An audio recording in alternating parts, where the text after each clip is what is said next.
പ്രധാനമന്ത്രി നരേന്ദ്രമോദി പ്രവർത്തകരെ അഭിസംബോധന ചെയ്യുന്നു. തത്സമയം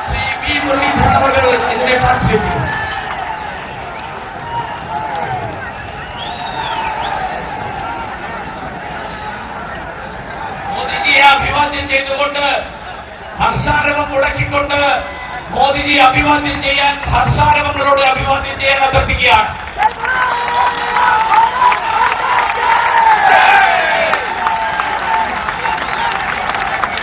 ഏറ്റവും പിന്നിലിരിക്കുന്ന ആളുകൾ വരെ മുഴുവൻ ആളുകളും കൈയടിച്ച് നരേന്ദ്രമോദിജിയെ അഭിവാദ്യം ചെയ്യാൻ അഭ്യർത്ഥിക്കുകയാണ്.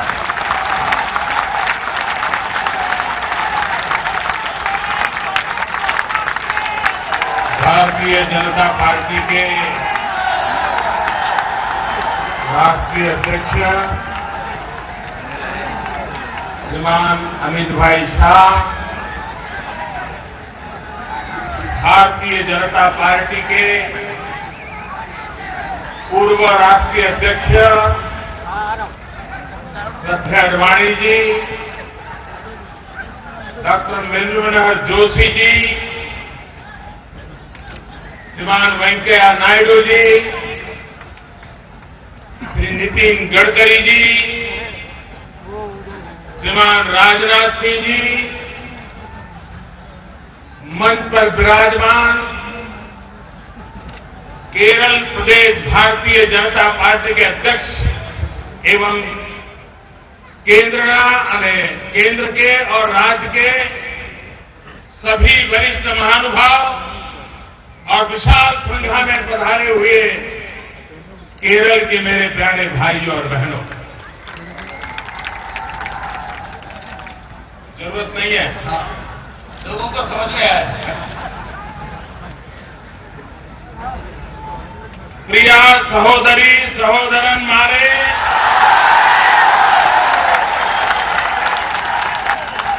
എല്ലാവർക്കും നമസ്കാരം. സാമൂതിരിയുടെ മണ്ണിൽ വിശാലമായ സമ്മേളനത്തിൽ എത്തിച്ചേർന്ന എല്ലാവർക്കും എന്റെ ആശംസകൾ.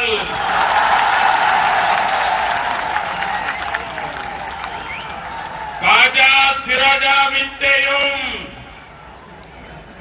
കുഞ്ചനിമർക്കാരന്റെയും നട്ടിൽ നിങ്ങളെ നേരിൽ കാണാൻ എത്തിച്ചേരാൻ സാധിച്ചതിൽ ആദിയായ സന്തോഷമുണ്ട്. ആദിയായ സന്തോഷമുണ്ട്.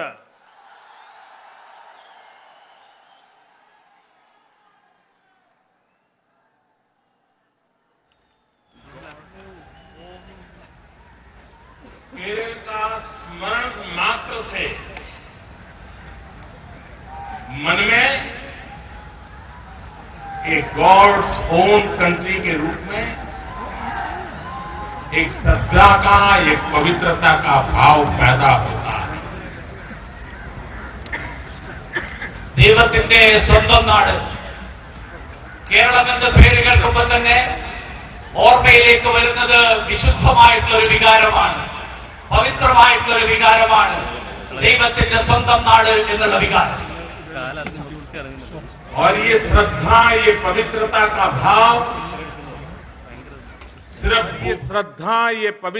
का भाव सिर्फ भूभाग के कारण नहीं है. यहां के लोगों ने, यहां के ऋषियों ने, मुनियों ने, साधु संतों ने, यहां की भिन्न भिन्न परंपराओं ने जिन उच्च आदर्शों, मूल्यों, सादगी, परिश्रम जन जन के अंदर संस्कारित किया है, उसी का परिणाम है कि आज पूरे देश में जहां कहीं भी केरल का व्यक्ति है, हर कोई उसको आदर भाव से देखता है. ഇത് വെറും ഈ മണ്ണിന്റെ മാത്രം ഒരു പ്രത്യേകതയല്ല. അതിനപ്പുറത്ത് ഈ നാട്ടിലെ ജനങ്ങൾ, ഈ നാട്ടിൽ ജീവിച്ചിട്ടുള്ള മഹാത്മാക്കൾ, ഈ നാട്ടിൽ ജീവിച്ചിട്ടുള്ള വിശുദ്ധന്മാരും ഋഷിമാരും മുനിമാരുമായിട്ടുള്ള മഹത് വ്യക്തികൾ, അങ്ങനെയുള്ളവരെല്ലാവരും ചേർന്ന് ഈ നാട്ടിന്റെ പാരമ്പര്യത്തിൽ, ഈ മണ്ണിന്റെ പാരമ്പര്യത്തിൽ വളർത്തിയെടുത്തിട്ടുള്ള സംസ്കാരം, ആ സംസ്കാരത്തിന്റെ ഫലമായിട്ട് കേരളത്തെക്കുറിച്ച് കേൾക്കുമ്പോൾ, കേരളത്തെക്കുറിച്ച് അറിയുമ്പോൾ ഈ നാടിനെ കുറിച്ച് വിശുദ്ധമായിട്ടുള്ള ഒരു വികാരത്തോടുകൂടി മാത്രം, പവിത്രമായിട്ടുള്ള വികാരത്തോടുകൂടി മാത്രമേ ഈ മണ്ണിനെ കുറിച്ച് ഓർക്കാൻ കഴിയുന്നുള്ളൂ എന്നുള്ളതാണ് ഈ നാടിന്റെ പ്രത്യേകത. पिछले दिनों मुझे खाड़ी के देशों में, गल्फ कंट्रीज में जाने का अवसर मिला। कोई देश का मुखिया दूसरे देश में जाता है तो दो देशों के मुखियाओं के बीच बातें होना बड़ा स्वाभाविक होता है, लेकिन मैंने आग्रह किया था कि सरकारी तौर पर जो बातें होगी सो होगी, लेकिन मैं इस इलाके में मेरे देश के लोग जो आकर के बसे हैं, पसीना बहाते हैं, और जिसमें ज्यादातर केरल के लोग हैं, मैं उनको मिलना चाहूंगा, उनके दर्शन करना चाहूंगा। ഈ അടുത്ത കാലത്ത് ഞാൻ ഗൾഫ് രാജ്യങ്ങളിൽ പര്യടനം നടത്തിയിരുന്നു. വിദേശ രാജ്യങ്ങളിൽ പര്യടനം നടത്തുമ്പോൾ ആ രാജ്യത്തെ രാഷ്ട്രത്തലവനുമായിട്ട് രണ്ട് രാഷ്ട്രങ്ങളിലെയും രാഷ്ട്രത്തലവന്മാർ തമ്മിൽ കൂടിക്കാഴ്ച നടത്തുന്നത് വളരെ സ്വാഭാവികമായിട്ടുള്ള ഒരു പ്രക്രിയയാണ്. ആ കൂടിക്കാഴ്ചകൾ എന്തായാലും ഉണ്ടാകും. പക്ഷേ ഗൾഫ് രാജ്യങ്ങളിൽ പോയപ്പോൾ ആഗ്രഹം പ്രകടിപ്പിച്ചത് ആ കൂടിക്കാഴ്ചക്കപ്പുറത്ത് ഈ ഗൾഫിന്റെ മണ്ണിൽ വിയർപ്പൊടുക്കി പണിയെടുക്കുന്ന പതിനായിരക്കണക്കിന്, ലക്ഷക്കണക്കിന് എന്റെ നാട്ടുകാരായിട്ടുള്ള ആളുകൾ, ഇന്ത്യക്കാരായിട്ടുള്ള ആളുകൾ, അതിൽ ബഹുഭൂരിപക്ഷം വരുന്ന മലയാളികളായിട്ടുള്ള ആളുകൾ, അവരെ എനിക്ക് കാണാൻ ആഗ്രഹമുണ്ട്, അവരുമായിട്ട് എനിക്ക് കൂടിക്കാഴ്ചക്കുള്ള അവസരമുണ്ടാകണം എന്നുള്ള ആഗ്രഹം പ്രകടിപ്പിക്കുകയുണ്ടായി. और जिस किसी देश के आगेवानों को मिलता था, उनके मुखिया को मिलता था, हर किसी के मुंह से हिंदुस्तानियों की, केरल के लोगों की, उनके काम की, उनके डिसिप्लिन की, उनके जीवन की भरपूर प्रशंसा सुनकर के गर्व महसूस करता हूं। അങ്ങനെ രാഷ്ട്രത്തലവന്മാരായിട്ടുള്ള ആളുകളെ നേരിട്ട് കാണാനുള്ള അവസരങ്ങൾ ലഭിച്ചപ്പോഴൊക്കെ തന്നെ അവരുടെ വാക്കുകളിൽ നിന്ന് ഇന്ത്യക്കാരായിട്ടുള്ള ആളുകള്, മലയാളികളായിട്ടുള്ള ആളുകള് അവരുടെ അധ്വാനശീലത്തെക്കുറിച്ച്, അവരുടെ പ്രവർത്തനങ്ങളെക്കുറിച്ച്, അതിനെക്കുറിച്ചൊക്കെ അവർ നടത്തുന്ന പ്രശംസ കേട്ട് സ്വയം എനിക്ക് അഭിമാനം തോന്നാറുണ്ട്. आज इस धरती पर मुझे दोबारा आने का अवसर मिला है। इसी मैदान में कुछ वर्ष पूर्व मुझे एक पॉलिटिकल रैली को संबोधित करने का सौभाग्य मिला था, लेकिन उस दिन में और आज दिन के नजरिए में मैं इतना फर्क देख रहा हूं। हेलीपैड से लेकर के यहां तक पूरे रास्ते भर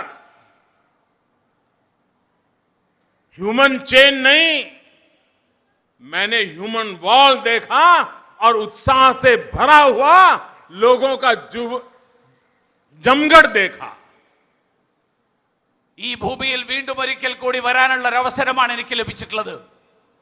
ഏതാനും വർഷങ്ങൾക്ക് മുമ്പേ ഇതേ ഭൂമിയിൽ, ഈ കേരളത്തിൽ എനിക്ക് ഇതേപോലെയുള്ള ഒരു വിശാലമായിട്ടുള്ള ഒരു രാഷ്ട്രീയ സമ്മേളനത്തെ അഭിസംബോധന ചെയ്യാനുള്ള അവസരം ലഭിക്കുകയുണ്ടായി. അന്ന് ഞാൻ കണ്ട കാഴ്ചയും ഇന്നത്തെ കാഴ്ചയും തമ്മിൽ വളരെ വലിയൊരു വ്യത്യാസം എനിക്ക് അനുഭവപ്പെട്ടു. ഇന്ന് ഹെലിപാഡ് മുതൽ ഇവിടെ എത്തുന്നത് വരെയുള്ള വഴി, ആ വഴിയിലുടനീളം കേവലം മനുഷ്യർ ഒരുമിച്ച് നിന്ന് ചങ്ങല തീർക്കുകയായിരുന്നില്ല, ഒരു മനുഷ്യ ഭിത്തിയാണ് ഞാൻ ഇന്ന് ഈ ഹെലിപാഡ് മുതൽ ഇവിടെ വരെയുള്ള ഈ പ്രദേശത്ത് മുഴുവൻ കണ്ടത്. आज से 50 साल पहले पंडित दीनदयाल उपाध्याय जी का अध्यक्ष के नाते दायित्व यहां तय हुआ था. उन्होंने कार्यभार संभाला था.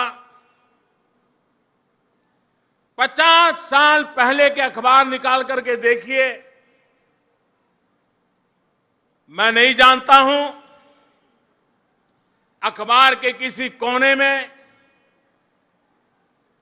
भारतीय जनसंघ के उस कार्यक्रम की कोई खबर छपी होगी कि नहीं छपी होगी। भारतीय जनसंघ के किसी नेता की तस्वीर छपी होगी या नहीं छपी होगी। भारतीय जनसंघ क्या है, केरल में क्यों आए हैं, क्या कर रहे हैं, मुझे नहीं लगता है कि 50 साल पहले कोई व्यापक चर्चा हुई होगी। उस समय के पॉलिटिकल पंडितों को आज आश्चर्य होता होगा कि 125 करोड़ का देश, इतना बड़ा लोकतंत्र, इतनी विविधताओं से भरा हुआ लोकतंत्र, इतनी भाषाएं, इतनी परंपराएं, इतने संप्रदाय, और 50 साल के भीतर भीतर ये दल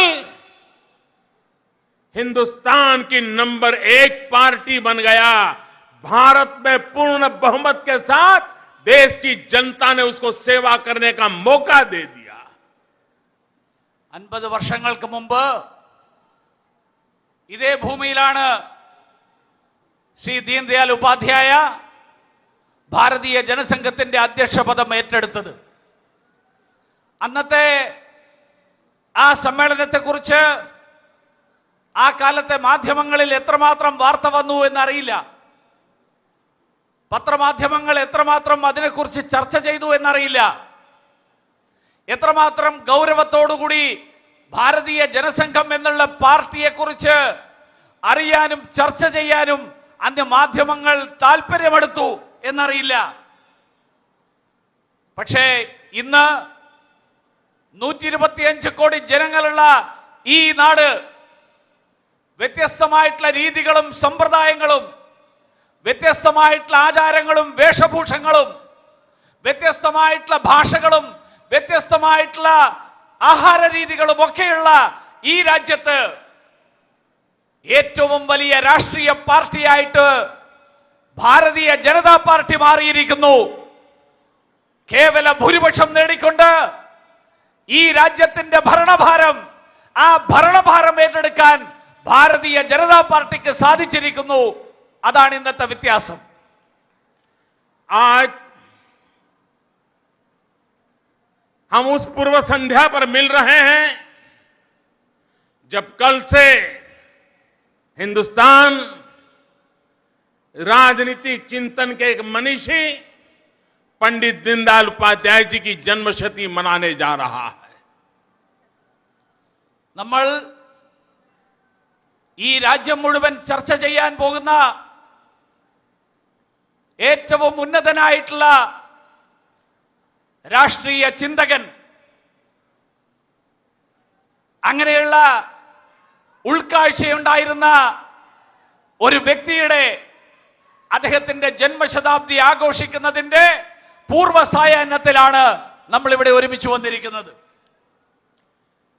पिछली शताब्दी में भारत के राजनीतिक जीवन को 3 महापुरुषों के चिंतन ने प्रभावित किया. जिस विचार प्रभाव से चलने वाले राजनीतिक कार्यकर्ता आज भी हिंदुस्तान की राजनीति में अपना योगदान दे रहे हैं, सबसे ऊपर है महात्मा गांधी, पंडित दीनदयाल उपाध्याय, राम मनोहर लोहिया. गांधी, दीनदयाल, लोहिया, ये पिछली शताब्दी के 3 महान विचारक जिनके चिंतन का प्रभाव आज के हिंदुस्तान की राजनीति पर कहीं न कहीं नजर आता है. കഴിഞ്ഞ നൂറ്റാണ്ട് ഈ രാജ്യത്ത് 3 മഹാവ്യക്തിത്വങ്ങൾ, ആ 3 മഹാവ്യക്തിത്വങ്ങളുടെ ആശയങ്ങളുടെ, അവരുടെ രാഷ്ട്രീയ ചിന്തകളുടെ, ആ ചിന്തകളുടെ അടിസ്ഥാനത്തിൽ രൂപപ്പെടുത്തിയെടുത്ത രാഷ്ട്രീയ പാർട്ടികളുടെ പ്രവർത്തകരുടെ, അവരുടെയൊക്കെ പരിശ്രമങ്ങളുടെ ചരിത്രമാണ്. ആദ്യത്തെ പേര് സ്വാഭാവികമായും ശ്രീ മഹാത്മാഗാന്ധിയുടെ പേര്, രണ്ടാമത്തെ പേര് പണ്ഡിറ്റ് ദീൻദയാൽ ഉപാധ്യായയുടെ പേര്, പിന്നീടുള്ള പേര് ശ്രീ രാം മനോഹർ ലോഹ്യയുടെ പേര്. ഗാന്ധിജിയുടെയും ദീനദയാൽജിയുടെയും ലോഹ്യാജിയുടെയും ആശയങ്ങൾ, ആ ആശയങ്ങളിൽ നിന്ന് പ്രേരണ ഉൾക്കൊണ്ടുകൊണ്ട് ആ ആശയങ്ങളുടെ അടിസ്ഥാനത്തിൽ രൂപം കൊണ്ട രാഷ്ട്രീയ പാർട്ടികൾ, ആ രാഷ്ട്രീയ പാർട്ടികളുടെ പ്രവർത്തനങ്ങൾ, ആ പ്രവർത്തനങ്ങളാണ് ഈ നാടിന്റെ കഴിഞ്ഞ ഒരു നൂറ്റാണ്ടിന്റെ രാഷ്ട്രീയ ചരിത്രം. പ്രധാനമന്ത്രിയുടെ പ്രസംഗത്തിലേക്ക് തിരികെ എത്താം, ചെറിയൊരു ഇടവേളയ്ക്ക് ശേഷം.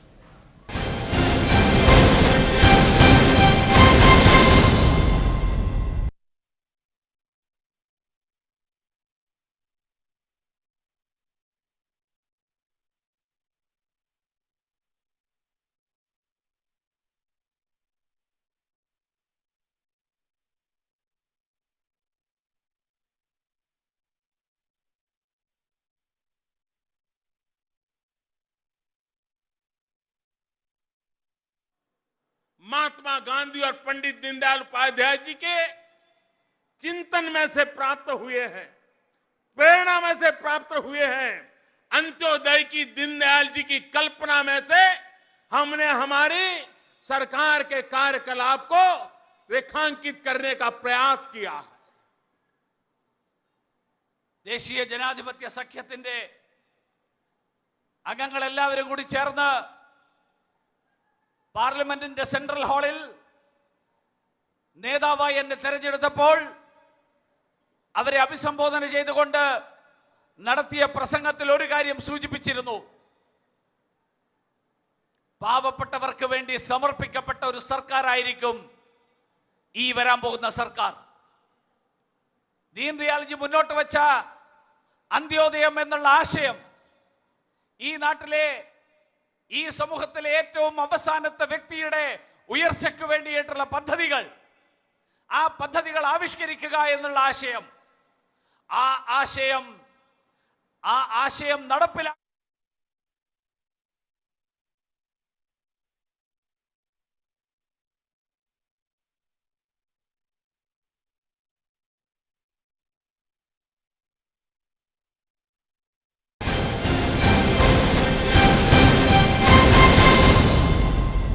संगठन का कार्य करने का मुझे सौभाग्य मिला और मैं हमेशा कहता भी था, अनुभव करता था कि हमारे पार्टी के जितने महानुभाव हैं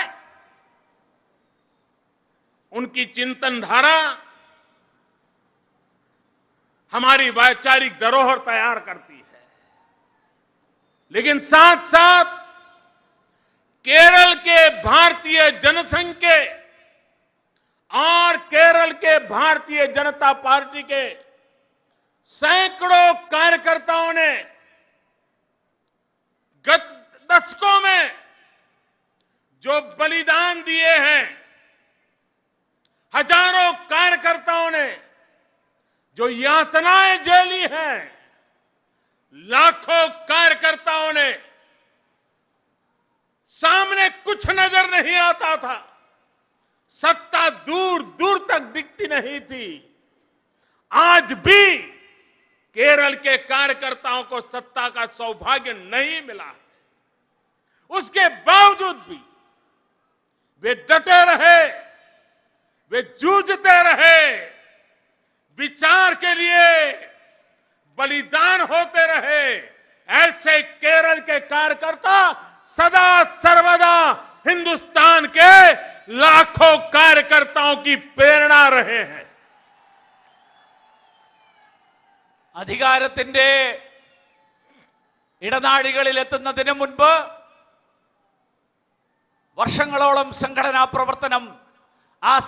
പ്രവർത്തനം നടത്തിയ അനുഭവത്തിന്റെ അടിസ്ഥാനത്തിൽ, ആ അനുഭവത്തിന്റെ പാരമ്പര്യം, ആ കാലഘട്ടങ്ങളിൽ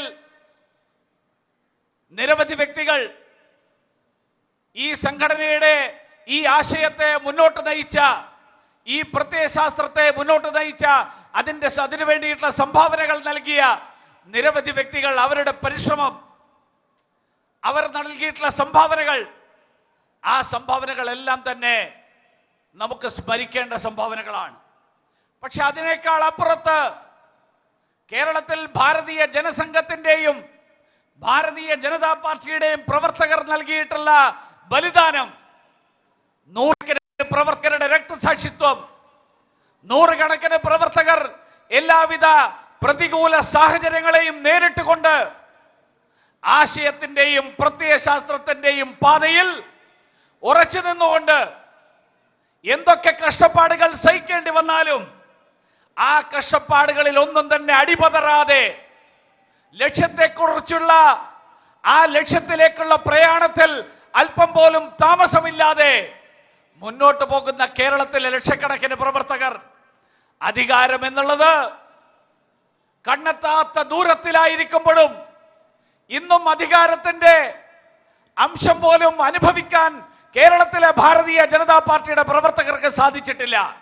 പക്ഷേ സ്വന്തം ആശയത്തിന് വേണ്ടി, സ്വന്തം പ്രത്യയശാസ്ത്രത്തിന് വേണ്ടി ജീവൻ പോലും ബലിയർപ്പിക്കാൻ തയ്യാറായിട്ടുള്ള നൂറുകണക്കിന് പ്രവർത്തകരുടെ ആത്മസമർപ്പണമാണ് ഈ രാജ്യത്തെ ഭാരതീയ ജനതാ പാർട്ടിയുടെ പ്രവർത്തകർക്ക് മുഴുവൻ പ്രേരണ നൽകുന്നത് എന്ന് ഞാൻ ഈ അവസരത്തിൽ അഭിമാനത്തോടു കൂടി പറയാൻ ആഗ്രഹിക്കുകയാണ്. और मैं केरल के कार्यकर्ताओं को विश्वास दिलाना चाहता हूं कि आपने जो तपस्या की है, आपने जो यातनाएं झेली है, आपने जो बलिदान दिया है, ये बलिदान कभी बेकार नहीं जाएगा. कभी न कभी तो आपका बलिदान रंग लाएगा, केरल का भी भाग्य बदलेगा. भारतीय जनता पार्टी केरल के भाग्य को बदलने की निमित्त बनेगी, ये मैं साफ साफ देख रहा हूं. ഈ സന്ദർഭത്തിൽ കേരളത്തിലെ പ്രവർത്തകർക്ക് ഒരു ഉറപ്പ് നൽകാൻ ഞാൻ ആഗ്രഹിക്കുകയാണ്. നിങ്ങൾ ഓരോരുത്തരും, കേരളത്തിലെ പ്രവർത്തകരും ജനങ്ങളും നൽകിയിട്ടുള്ള ഈ ബലിദാനം ഒരിക്കലും വ്യർത്ഥമാകില്ല. ഇതൊരിക്കലും വെറുതെയാകാൻ പോകുന്നില്ല. കേരളത്തിന്റെയും ഭാഗ്യം, കേരളത്തിലും മാറ്റത്തിന്റെ തുടക്കം, ആ തുടക്കം ഉണ്ടാകാൻ പോവുകയാണ്. കേരളത്തിന്റെ മാറ്റം ഭാരതീയ ജനതാ പാർട്ടിയിലൂടെ ആയിരിക്കും. ആ മാറ്റം ഉണ്ടാകും. അതിന് ഭാരതീയ ജനതാ പാർട്ടി കേരളത്തിൽ അതിനു വേണ്ടിയിട്ടുള്ള നിമിത്തമായിട്ട് മാറും എന്ന് സൂചിപ്പിക്കാൻ ഈ അവസരത്തിൽ ആഗ്രഹിക്കുകയാണ്. केरल में हिंदुस्तान का नंबर 1 राज्य बनके की हर प्रकार की शक्ति पड़ी हुई है. हम उसको ताकत देना चाहते हैं और देश में केरल अग्रिम पंक्ति में आगे बढ़े, इसके लिए भारतीय जनता पार्टी और भारत सरकार पूरी तरह अपना योगदान देने के लिए सदा सर्वदा तैयार रहेगी. കേരളം ഈ രാജ്യത്തെ ഏറ്റവും മുൻപന്തിയിൽ നിൽക്കുന്ന സംസ്ഥാനമാകാനുള്ള ശേഷിയുള്ള, ക്ഷമതയുള്ള സംസ്ഥാനമാണ്. അതിനു വേണ്ടിയിട്ടുള്ള പ്രവർത്തനങ്ങളിൽ ഭാരതീയ ജനതാ പാർട്ടിയും കേന്ദ്ര സർക്കാരും എല്ലാവിധത്തിലുള്ള സഹകരണവും പിന്തുണയും നൽകാൻ തയ്യാറാണ് എന്ന് സൂചിപ്പിക്കുകയാണ്. देश एक ही मंत्र को लेकर के आज बहुत तेज गति से आगे बढ़ रहा है. सबका साथ, सबका विकास, और इसलिए विकास का मंत्र लेकर के, अनेक योजनाओं लेकर के आज देश पूरी दुनिया में एक स्वर से कहा जा रहा है कि विश्व की तेज गति से आगे बढ़ने वाली इकोनॉमी में, दुनिया की बड़ी बड़ी इकोनॉमी में हिंदुस्तान आज सबसे तेज गति से आगे बढ़ने वाली इकोनॉमी है. ഈ രാജ്യം മുഴുവൻ ഒരേ ഒരു സന്ദേശവുമായിട്ട്, എല്ലാവർക്കും ഒപ്പം എല്ലാവരുടെയും വികസനം എന്നുള്ള സന്ദേശം, ആ സന്ദേശവുമായിട്ട് മുന്നോട്ട് പോയിക്കൊണ്ടിരിക്കുകയാണ്. ഈ ലോകത്തിലെ ഏറ്റവും വേഗതയിൽ പുരോഗതിയിലേക്ക് നീങ്ങിക്കൊണ്ടിരിക്കുന്ന സമ്പദ് വ്യവസ്ഥ, അങ്ങനെയുള്ള സമ്പദ് വ്യവസ്ഥയായിട്ട് ഈ ഭാരതത്തിന്റെ സമ്പദ് വ്യവസ്ഥ മാറിക്കൊണ്ടിരിക്കുകയാണ്. मछुआरा हो या मजदूर हो, किसान हो या कारोबारी हो, दिल्ली में बैठी हुई सरकार हर किसी को एम्पावर करने के लिए, हर किसी को एक नई ऊर्जा, नई शक्ति, नया सामर्थ्य, नया अवसर देने के लिए प्रयास कर रही है और सारी योजनाएं समाज के सशक्तिकरण पर केंद्रित की गई है। മത്സ്യബന്ധന മേഖലയിൽ പ്രവർത്തിക്കുന്നവരാവട്ടെ, തൊഴിലാളികളാകട്ടെ, കർഷകരാകട്ടെ, കാർഷിക മേഖലയിലെ തൊഴിലാളികളാകട്ടെ, ആരാണെങ്കിലും അവരുടെ എല്ലാവരുടെയും ഉന്നമനത്തിന് വേണ്ടിയിട്ട് അതിനു വേണ്ടിയിട്ടുള്ള പദ്ധതികൾ, ആ പദ്ധതികളാണ് കേന്ദ്ര സർക്കാർ നടപ്പിലാക്കിക്കൊണ്ടിരിക്കുന്നത്. आज मानव जात के सामने अनेक चुनौतियां हैं। हम कई वर्षों से सुन रहे हैं 21वीं सदी एशिया की सदी, और 21वीं सदी एशिया की सदी बने, इसके लिए हर प्रकार की संभावनाएं हैं, हर प्रकार की शक्तियां मौजूद है और सारे अवसर साफ साफ नजर आ रहे हैं। മനുഷ്യരാശിയുടെ മുൻപാകെ നിരവധി വെല്ലുവിളികളുണ്ട്. ആ വെല്ലുവിളികൾ നേരിടാനുള്ള ശേഷി നമ്മൾ കുറെ കാലമായിട്ട് കേട്ടുകൊണ്ടിരിക്കുന്നു. 24ാം നൂറ്റാണ്ട് ഏഷ്യയുടെ നൂറ്റാണ്ടാണ്. ആ ഏഷ്യയുടെ നൂറ്റാണ്ടായിട്ട് 21ാം നൂറ്റാണ്ടിനെ മാറ്റാൻ അതിനു വേണ്ടിയിട്ടുള്ള അവസരങ്ങൾ, അതിനു വേണ്ടിയിട്ടുള്ള ശക്തി സമാഹരിക്കൽ, അതിനുള്ള സാധ്യതകൾ, ആ സാധ്യതകൾ വളരെയേറെ ഉണ്ട് എന്നുള്ളത് ഇന്ന് കൂടുതൽ കൂടുതൽ വ്യക്തമായി വന്നുകൊണ്ടിരിക്കുകയാണ്. एशिया के सभी देश 21वीं सदी एशिया की बने, हर देश अपना योगदान देने के लिए भरसक प्रयास कर रहा है. 21ാം നൂറ്റാണ്ട് ഏഷ്യയുടെ നൂറ്റാണ്ടാക്കി മാറ്റാൻ ഈ ഭൂഖണ്ഡത്തിലെ, ഏഷ്യ ഭൂഖണ്ഡത്തിലെ മുഴുവൻ രാജ്യങ്ങളും അവരുടെ കഴിവിന്റെ പരമാവധി പരിശ്രമിച്ചുകൊണ്ടിരിക്കുകയാണ്. लेकिन एक देश एशिया में ऐसा है जो 21वीं सदी एशिया की न बने, पूरा एशिया रक्त रंजित हो, पूरा एशिया आतंकवाद की चपेट में आ जाए, खून खराबा हो, निर्दोष लोग मौत के घाट उतार दिए जाए, उसके षड्यंत्र करने में पूरी तरह लगा हुआ है. പക്ഷേ 21ാം നൂറ്റാണ്ട് ഏഷ്യയുടെ നൂറ്റാണ്ടാകാൻ ഈ ഏഷ്യ ഭൂഖണ്ഡത്തിലെ മുഴുവൻ രാജ്യങ്ങളും പരിശ്രമിക്കുമ്പോൾ ഒരു രാജ്യം മാത്രം അതിൽ നിന്നും മാറി നിന്നുകൊണ്ട് ഈ നാട്ടിൽ, ഈ ഭൂഖണ്ഡത്തിൽ അശാന്തിയുടെ അന്തരീക്ഷം ഉണ്ടാക്കാൻ ശ്രമിക്കുകയാണ്. ഈ അന്തരീക്ഷത്തിൽ, ഈ ഭൂഖണ്ഡത്തിൽ രക്തപ്പുഴകൾ സൃഷ്ടിക്കാൻ ശ്രമിക്കുകയാണ്. ഈ ഭൂഖണ്ഡത്തിൽ അഹിംസയുടെ സന്ദേശം പരത്താൻ ശ്രമിക്കുകയാണ്. ഭീകരവാദത്തിന്റെ സന്ദേശം പരത്താൻ ശ്രമിക്കുകയാണ്. ഈ ഭൂഖണ്ഡം പുരോഗതിയിലേക്ക് നീങ്ങുന്നതിന് തടസ്സം സൃഷ്ടിക്കുകയാണ്. एशिया के अंदर जहां जहां आतंकवाद की घटनाएं घट रही हैं, हर देश एक ही देश को गुनहगार मानता है. सवाल सिर्फ भारत का नहीं है, यही एक देश है जो चारों तरफ आतंकवाद को एक्सपोर्ट करने में लगा हुआ है. ഏഷ്യയിൽ എവിടെയൊക്കെ ഭീകരവാദ സംഭവങ്ങൾ ഉണ്ടാകുന്നു, ആ സംഭവങ്ങളിലൊക്കെ തന്നെ ഈ രാജ്യമാണ് കുറ്റവാളി. ഏഷ്യയുടെ എല്ലാ ഭാഗങ്ങളിലും നാലുപാടും ഭീകരവാദം വിതക്കുന്ന രാജ്യമായിട്ട് ഈ രാജ്യം മാറിയിരിക്കുന്നു.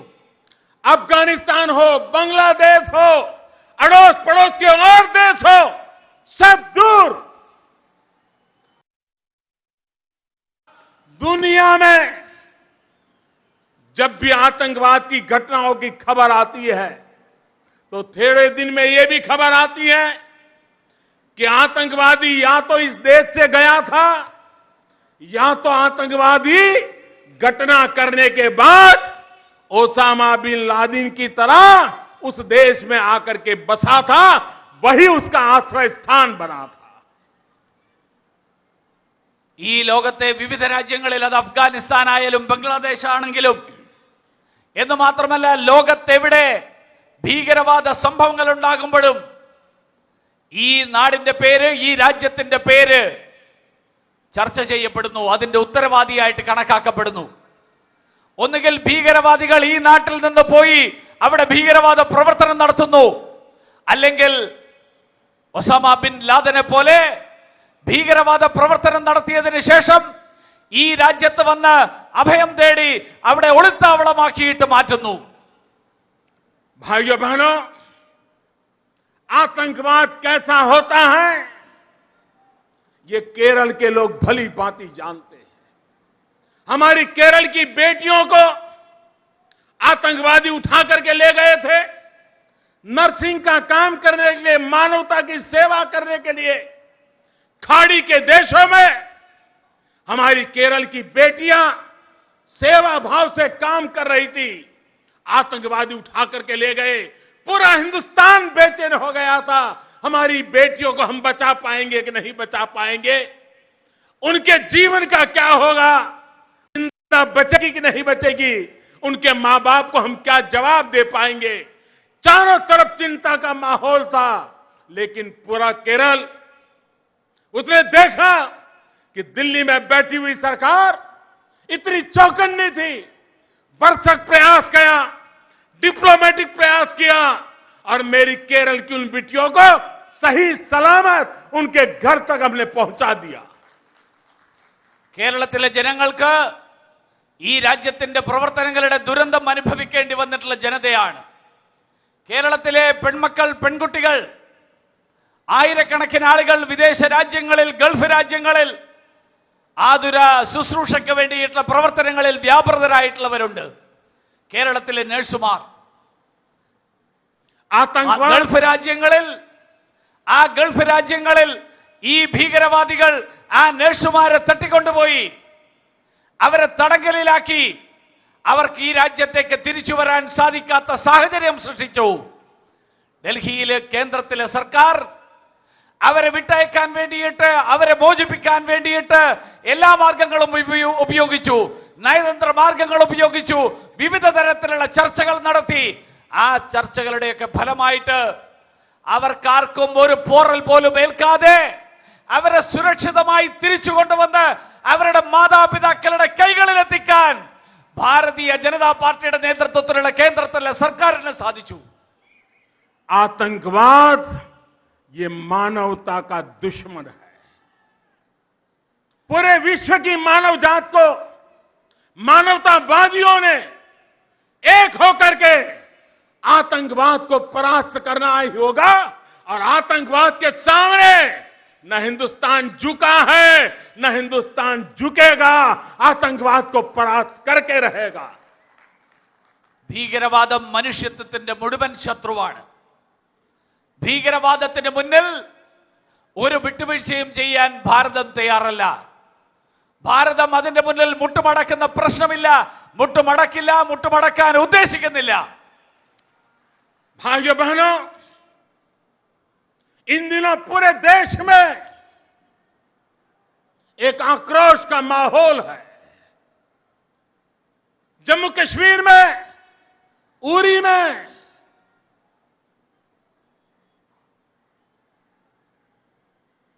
हमारे पड़ोसी देश ने जो एक्सपोर्ट किए हुए टेररिस्टों ने हमारे 18 जवानों को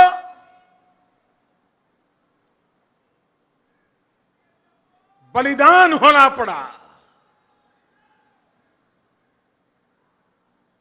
आतंकवादी कान खोल के सुन ले, यह देश इस बात को कभी भूलने वाला नहीं है। രാജ്യം മുഴുവൻ ആശങ്കയുടെ അസ്വസ്ഥതയുടെ ഒരു സാഹചര്യത്തിലാണിന്ന്. ജമ്മു കാശ്മീരിലെ ഉറിയിൽ നമ്മുടെ അയൽ രാജ്യം, ആ അയൽ രാജ്യത്തിന്റെ സംരക്ഷണത്തോടുകൂടി പിന്തുണയോടുകൂടി എത്തിയ ഭീകരവാദികൾ സൈനിക ക്യാമ്പ് ആക്രമിച്ച് 18 സൈനികരെ കൊലപ്പെടുത്തി. ഒരു കാര്യം അവർ ഓർമ്മിക്കണം, ഇതിന് ഒരു കാരണവശാലും ഭാരതം ഇതൊരിക്കലും മറക്കാൻ പോകുന്നില്ല. ഇതിനെ അതിൻ്റെതായിട്ടുള്ള രീതിയിൽ ഇതിന് മറുപടി പറയാൻ ഭാരതം എന്നും തയ്യാറായിരിക്കും. मेरे प्यारे भाइयों बहनों, पिछले कुछ महीनों में 17 बार ये पड़ोसी देश ने जो टेररिस्ट एक्सपोर्ट किए थे, 17 बार अलग अलग गुट, कभी 4 की संख्या में, कभी 6 की संख्या में सीमा पार करके इन फिदायिन हमलावरों ने इसको तहस नहस देश को करने का प्रयास किया. लेकिन हमारी सेना, जाबाज सेना ने पिछले कुछ ही महीनों में इन 17 प्रयासों को विफल किया. लाइन ऑफ कंट्रोल के पास ही इन फिदायिन हमलावरों को मौत के घाट उतार दिया. पिछले कई वर्षों में इतने कम समय में सबसे ज्यादा 110 से भी ज्यादा आतंकवादियों को हमारी सेना के जवानों ने मौत के घाट उतार दिया. കഴിഞ്ഞ കുറച്ച് മാസങ്ങൾക്കിടയിൽ 17 തവണ, ചിലപ്പോൾ 4 പേര്, ചിലപ്പോൾ 5 പേര്, അങ്ങനെ ചെറിയ ചെറിയ സംഘങ്ങളായിട്ട് അതിർത്തി ഭേദിക്കാനുള്ള ശ്രമങ്ങൾ ഈ ഭീകരവാദികളുടെ ഭാഗത്ത് നിന്നുണ്ടായിട്ടുണ്ട്. പക്ഷെ നമ്മുടെ സൈന്യം അങ്ങനെയുള്ള ഓരോ പരിശ്രമത്തെയും, ആ പരിശ്രമത്തെ അതിനെ സമർത്ഥമായി നേരിട്ടുകൊണ്ട് അതിനെ പരാജയപ്പെടുത്തുകയുണ്ടായി. കഴിഞ്ഞ ഈ 17ഓളം ഇത്തരത്തിലുള്ള പരിശ്രമങ്ങൾ, ഈ ശ്രമങ്ങൾ, അതിൽ 110 ഈ ഭീകരവാദികളെ, 110ഓളം ഭീകരവാദികളെ അവരെ വധിച്ചുകൊണ്ട് അവരെ കാലപുരിയിലേക്ക് അയക്കാൻ ഇന്ത്യൻ സേനയ്ക്ക് സാധിച്ചിട്ടുണ്ട്. इन संभवित 17 भयंकर घटनाओं से देश को बचाने का महान काम हमारे देश के जाबाज जवानों ने किया, सुरक्षा बलों ने किया.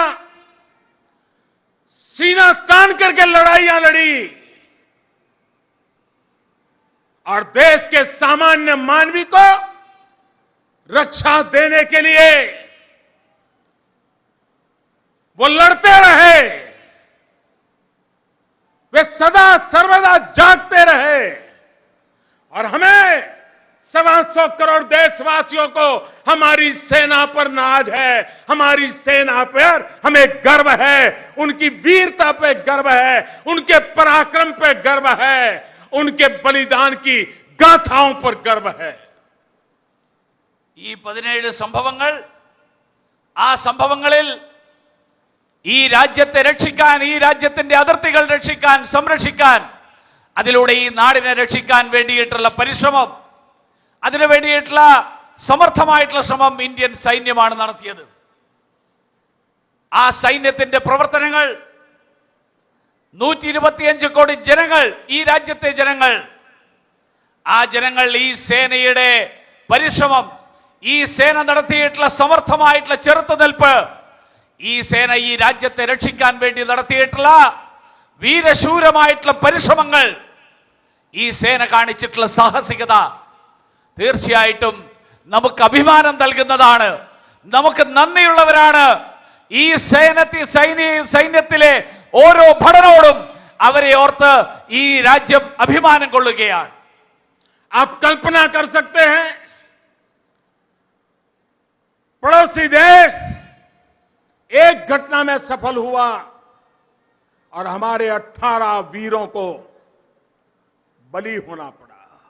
अगर इन 17 घटनाओं में अगर वो सफल हुए होते तो देश को कितना तबाह कर देते, इसका आप अंदाज कर सकते हो। നിങ്ങൾക്ക് ഊഹിക്കാൻ സാധിക്കും നമ്മുടെ ഈ അയൽ രാജ്യം നടത്തിയ ഒരു പരിശ്രമം, അതിൽ 18 ജവാന്മാർക്ക് ജീവൻ നഷ്ടപ്പെട്ടു. 17 ശ്രമങ്ങൾ, ആ 17 ശ്രമങ്ങളിൽ ഓരോന്നിലും ഇത്തരത്തിൽ സംഭവിച്ചിരുന്നുവെങ്കിൽ എത്രയേറെ പേർക്ക് ഈ രാജ്യത്തിന്റെ രക്ഷയ്ക്ക് വേണ്ടിയിട്ട് പരിശ്രമിക്കുന്ന ജവാന്മാർക്ക് ജീവൻ നഷ്ടപ്പെടുമായിരുന്നു എന്ന് ഊഹിക്കുമ്പോൾ അപ്പോഴാണ് സേന നടത്തുന്ന പരിശ്രമങ്ങളുടെ പ്രാധാന്യം മനസ്സിലാക്കാൻ സാധിക്കും. मेरे प्यारे देशवासियों, हमारे सेना के जवान, हमारे सुरक्षा बलों के जवान, चाहे बीएसएफ हो, चाहे सीआरपीएफ हो, चाहे जम्मू कश्मीर की पुलिस हो, चाहे नॉर्थ ईस्ट की पुलिस हो, जितने भी हमारे सुरक्षा बल के जवान हैं, वो इस लड़ाई को जीतते चले गए हैं। इसका कारण सिर्फ शस्त्र नहीं होते हैं। जवानों के लिए शस्त्र तो एक खिलौना होता है, लेकिन जवानों की शक्ति देश का मनोबल होता है। आज हिंदुस्तान का मनोबल सबसे ऊंचा है, सबसे बुलंद हौसला है, और देश के लिए, देश के जवानों के लिए, भारत के 125 करोड़ देशवासियों का ये मनोबल, यही हमारी ताकत है और यही हमारे सैन्य का सामर्थ्य है। പ്രിയപ്പെട്ട നാട്ടുകാരെ,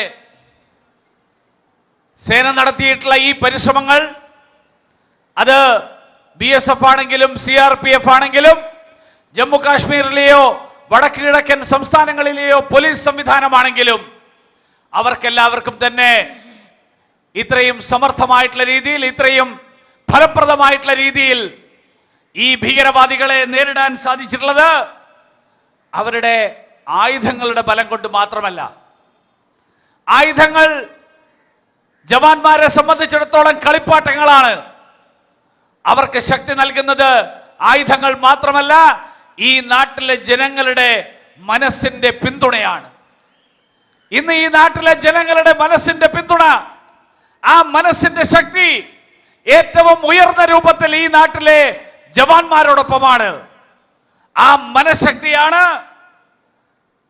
ഈ രാജ്യത്തിന്റെ അതിർത്തികൾ കാക്കുന്ന നമ്മുടെ പ്രിയപ്പെട്ട ജവാന്മാർക്ക് വിദേശ ശക്തികളുടെ ആക്രമണങ്ങളെ, അതിക്രമങ്ങളെ സമർത്ഥമായിട്ട് നേരിടാൻ അവർക്ക് പ്രേരണ നൽകുന്നത്. पड़ोस के देश के नेता, उनके हुक्मरान कहा करते थे 1000 साल लड़ेंगे, काल के भीतर कहां खो गए कहीं नजर नहीं आते।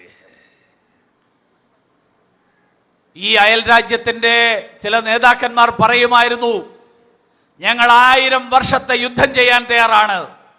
എവിടെ പോയി അവരുടെ യുദ്ധവീര്യം? അവരുടെ പരാക്രമം മുഴുവൻ ഈ കാലത്തിന്റെ ചവറ്റുകൊട്ടയിലേക്ക് വലിച്ചെറിയപ്പെട്ടിരിക്കുകയല്ലേ? और आज के हुक्मरान आतंकवादियों के आकाओं के लिखे हुए भाषण पढ़ करके कश्मीर के गीत गा रहे हैं। ഇപ്പോൾ അവിടുത്തെ നേതാവ് ഭീകരവാദികൾ എഴുതിയ പ്രസംഗം വായിച്ച് കാശ്മീരിന്റെ പാട്ടുകൾ പാടുകയാണ്. मैं आज यहां से सीधा सीधा पाकिस्तान की आवाम से बात करना चाहता हूं, उन हुक्मरानों से जो आतंकवादियों के आकाओं के लिखे हुए भाषण पढ़ते हैं। दुनिया को उनसे कोई अपेक्षा नहीं है, लेकिन मैं आज यहां से पाकिस्तान की आवाम से बात करना चाहता हूं। ഞാൻ ഇവിടെ നിന്ന് നേരിട്ട് പാകിസ്ഥാൻ ജനതയോട് സംസാരിക്കാൻ ആഗ്രഹിക്കുകയാണ്. ഭീകരവാദികളുടെ പ്രസംഗം വായിക്കുന്ന ആളുകളെ കുറിച്ച് കൂടുതലൊന്നും പറയേണ്ടതില്ല. അവരെക്കുറിച്ച് ലോകത്തിന് അറിയാം. അതുകൊണ്ട് ഞാൻ അതിനെക്കുറിച്ച് പറയുന്നില്ല. പകരം പാകിസ്ഥാനിലെ ജനതയോട് സംസാരിക്കാൻ ആഗ്രഹിക്കുക. मैं पाकिस्तान की आवाम को याद दिलाना चाहता हूं कि 1947 के पहले आपके पूर्वज भी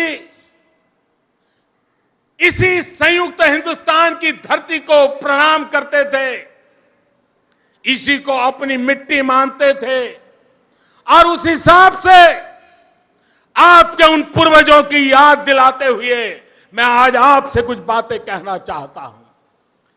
അവരോട് പറയാൻ ആഗ്രഹിക്കുകയാണ്, പാകിസ്ഥാനിലെ ജനതയോട് 1947 മുൻപ് നിങ്ങളുടെ പൂർവികർ അന്ന് ഒരുമിച്ച് നിന്നിരുന്ന വിഭജനത്തിന് മുൻപുള്ള ഈ നാടിനെ പ്രണമിച്ചുകൊണ്ടാണ് നിങ്ങളുടെ പൂർവികർ ജീവിച്ചിരുന്നത്.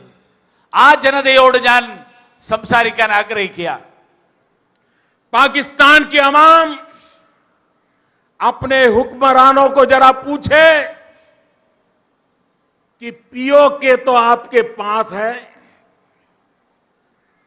आप उसको भी संभाल नहीं पाते. कभी पश्चिम बंगाल, पूर्वी पाकिस्तान जो आज का बांग्लादेश, वो भी आपके पास था, उसको भी संभाल नहीं पाए. आप सिंध को संभाल नहीं पा रहे हो, आप गिलगिट को नहीं संभाल पा रहे हो, आप पख्तूनिस को नहीं संभाल नहीं पा रहे हो, आप बलूचिस्तान को नहीं संभाल पा रहे हो. ये तो आपके पास है, आपका शासन है, आप इसको भी नहीं संभाल पाए हो. और आपको कश्मीर की बातें करके ये आपको गुमराह कर रहे हैं.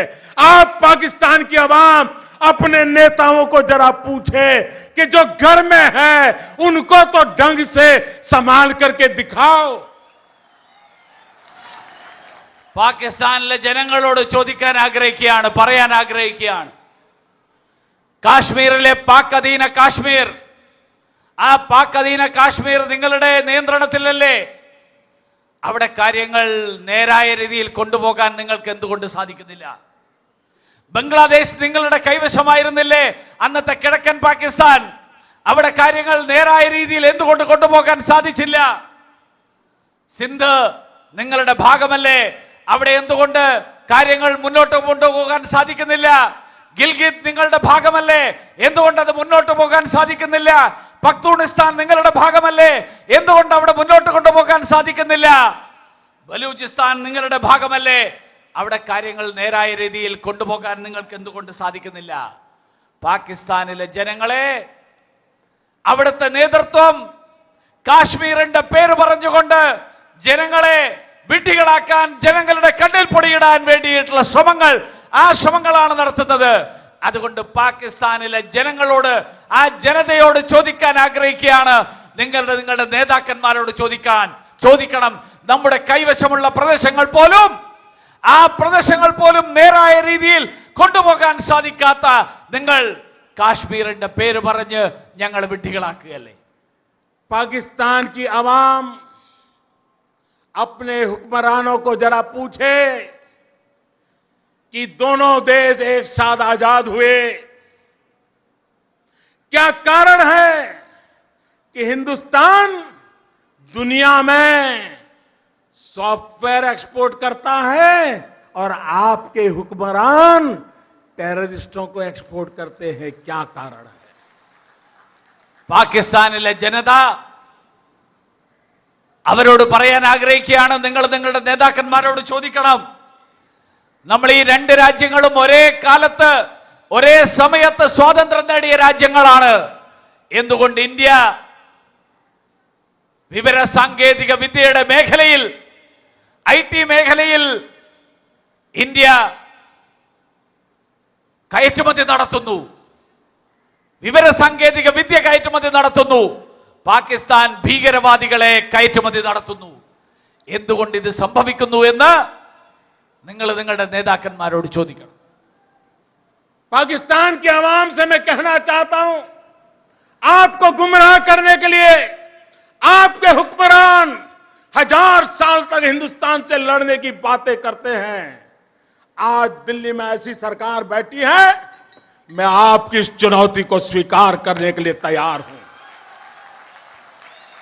നിങ്ങളുടെ കണ്ണിൽ പൊടിയിടാൻ നിങ്ങളുടെ നേതൃത്വം 1000 വർഷക്കാലത്തെ യുദ്ധത്തെക്കുറിച്ച് വാചകമടിക്കുന്നു. ഡൽഹിയിൽ കേന്ദ്രത്തിലെ സർക്കാർ ഈ വെല്ലുവിളി ഏറ്റെടുക്കാൻ തയ്യാറാണ്. पाकिस्तान की आवाम, मैं आपको कहना चाहता हूं, हिंदुस्तान आपसे लड़ाई लड़ने को तैयार है. आओ आओ, हिम्मत हो, आओ हिम्मत हो तो लड़ाई उस बात की लड़े. आइए हम गरीबी को खत्म करने का काम करें, आप अपने देश में गरीबी को खत्म करने का काम करें.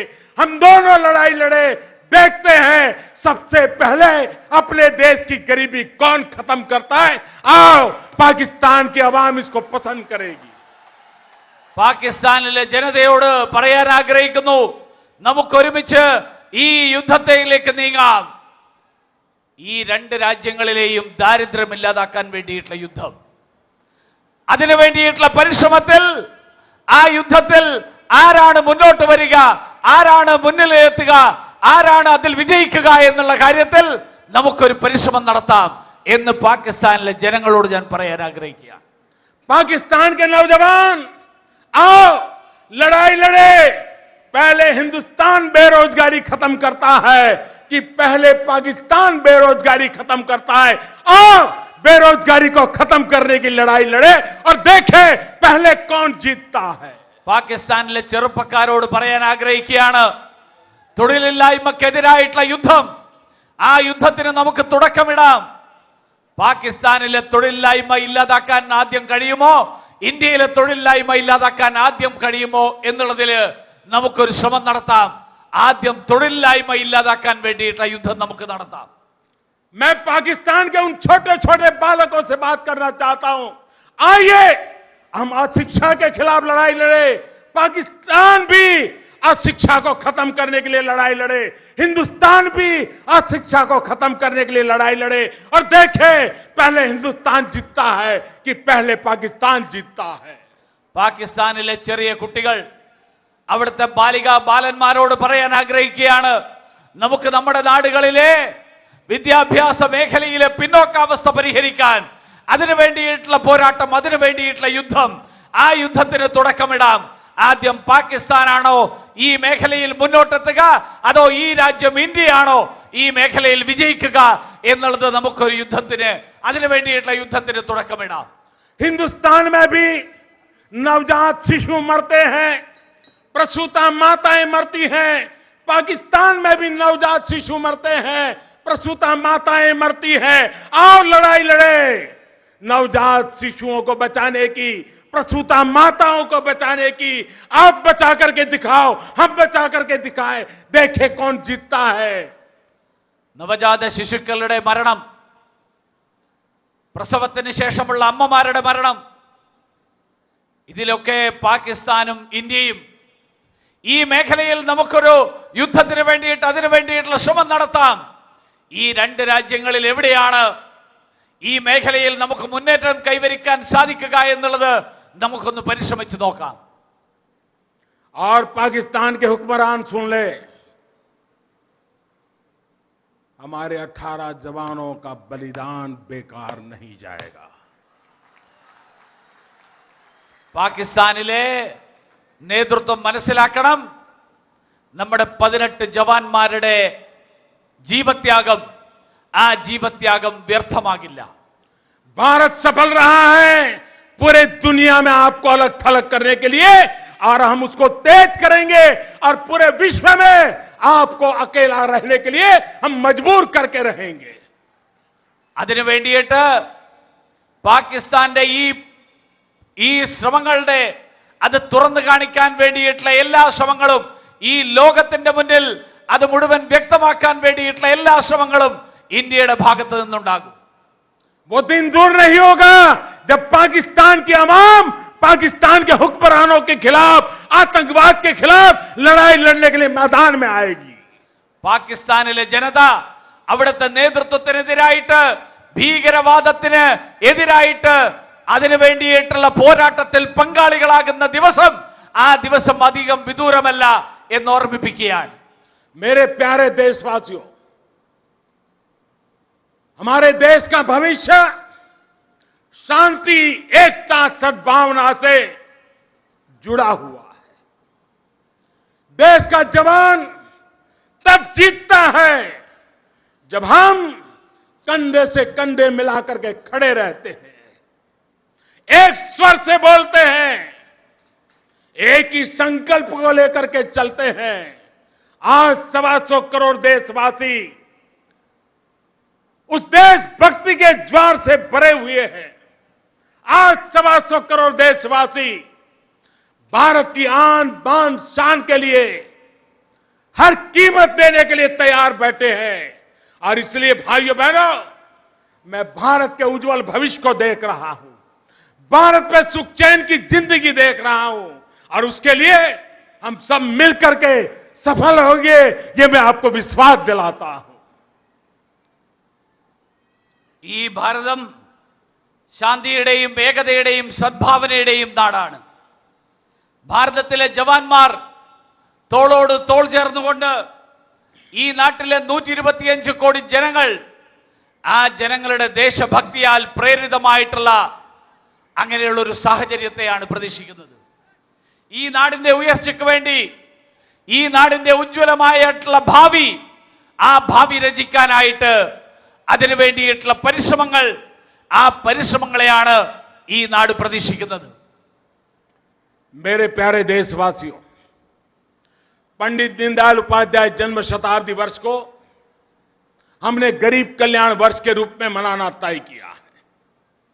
हमारी सभी प्रयासों का केंद्र बिंदु हमारा देश का गरीब हो, हमारा गरीब एम्पावर हो, गरीबी के खिलाफ लड़ाई लड़ने के लिए एक बहुत बड़ी ताकत निर्माण हो. उस दिशा में हम आगे बढ़ रहे हैं. और इस केरल की धरती, केरल के लोग, गॉड्स ओन कंट्री हमें आशीर्वाद दे, ताकि हम देश के कल्याण के मार्ग पर, गरीबों के कल्याण के मार्ग पर, जन कल्याण के मार्ग पर, लोक कल्याण के मार्ग पर हम तेज गति से आगे बढ़े. ദീൻദയാൽജിയുടെ ജന്മശതാബ്ദി ആഘോഷിക്കുന്ന ഈ വർഷം ഈ നാട്ടിലെ ദരിദ്രരുടെ ഉന്നമനത്തിന് വേണ്ടിയിട്ടുള്ള, ദരിദ്രരുടെ ക്ഷേമത്തിന് വേണ്ടിയിട്ടുള്ള പദ്ധതികൾ, പാവപ്പെട്ടവരുടെ ഉയർച്ചയ്ക്ക് വേണ്ടിയിട്ടുള്ള പദ്ധതികൾ, ആ പദ്ധതികൾ നടപ്പിലാക്കിക്കൊണ്ടാണ് അത് പ്രാവർത്തികമാക്കാൻ നമ്മൾ ആഗ്രഹിക്കുന്നത്. ഈ കേരളത്തിന്റെ ഭൂമി, ഈ കേരളത്തിന്റെ ദൈവത്തിന്റെ സ്വന്തം ഭൂമി, ആ ഭൂമി, ഈ പരിശ്രമങ്ങളിൽ നമുക്ക് ആ ഭൂമിയുടെ അനുഗ്രഹങ്ങൾ തേടാൻ ഞാൻ ഈ അവസരത്തിൽ ആഗ്രഹിക്കുകയാണ്. 21वीं सदी में हमारा संकल्प बने कि हिंदुस्तान एक ऐसा देश हो जो गरीबी से मुक्त हो, समृद्धि से युक्त हो. 21ാം നൂറ്റാണ്ടിൽ ഈ നാട് ദാരിദ്ര്യത്തിൽ നിന്ന് മുക്തമായിട്ടുള്ള, സമൃദ്ധമായിട്ടുള്ള ഒരു രാജ്യമായിട്ട് മാറട്ടെ. ഇതാണ് നമ്മുടെ ലക്ഷ്യം. भारत ऐसा देश हो जो भेदभाव से मुक्त हो, समानता से युक्त हो. ഈ ഭാരതം ഉച്ചനീചത്വങ്ങളാൽ അതിൽ നിന്ന് മുക്തമായിട്ടുള്ള സമത്വത്തിന്റെ നാടായിട്ട് മാറട്ടെ.